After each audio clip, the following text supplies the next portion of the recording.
Handyman Dad. What's going on, guys? Handyman Dad here. Welcome to part 3 of our Gassy Baby miniseries. In this video, I want to share with you one of the best pieces of baby-related equipment that you could invest in if you use a baby bottle for feedings. I'd like to give a huge shout out and thank you to our sister and brother-in-law for letting us have this after their baby didn't need night feedings anymore. Up until this, we were using the methods that I had shown in our last video to heat a bottle. I'll put a link on the screen for that. But after using this, I can honestly say this device changed our lives, and I'm going to show you how today. I just wanted to point out that we're not sponsored by any of the products we're shown here in these reviews. These things really helped us out, and we're hoping that it will save you some time and give you back a little bit of sleep. So once again, imagine if you have a crying infant at 4 a.m. and you need to feed them. I'll show you how this small machine can make a big difference in your life, and this is how easy it is to use. We use the Playtex insert bottles, but you can use any type of bottle here. It's just what we have on hand at the moment.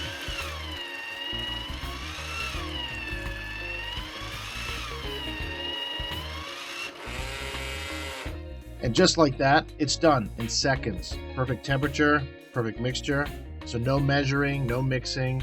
And when you're half asleep, these simple tasks seem overwhelming, especially to a dad speaking from experience. All you have to do now is deliver it to the boss. The hard part is done. No having to think too much when you're sleepwalking is not a bad thing in my books. I just want to go over some of the features about this unit. Starting off, I checked around and found out that right now it's actually, as the posting of this video, it's currently on sale, 30% off on Amazon for about 139 Canadian dollars. I'll put a link in the description below. $139 may seem like a lot, but it's really worth every penny.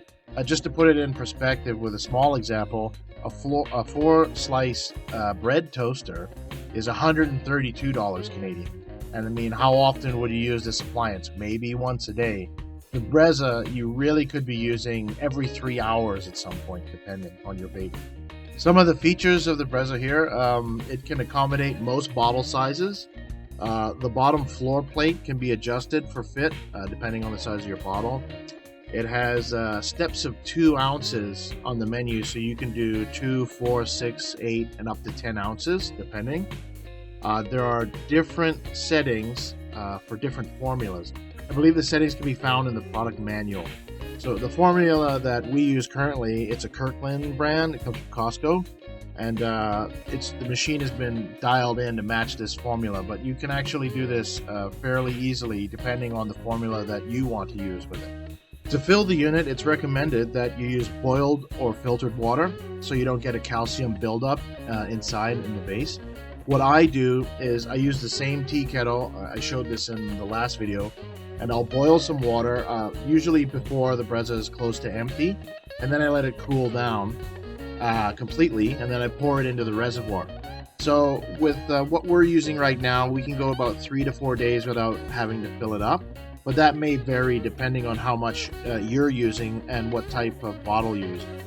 If the water level gets low, there's an indicator here on the menu, and also a temperature sensor that will tell you if it hasn't had a chance to warm up the water completely.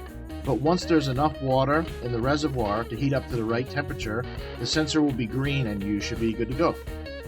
One final thought, we did find out about every month you need to clean the spout component of the machine, and it will detach for this. We were warned that mold could grow if you don't clean it at least once a month, so that's what we've been doing, and we check it probably every week or so just to make sure. It's pretty quick to take off and put back on, and best to keep clean.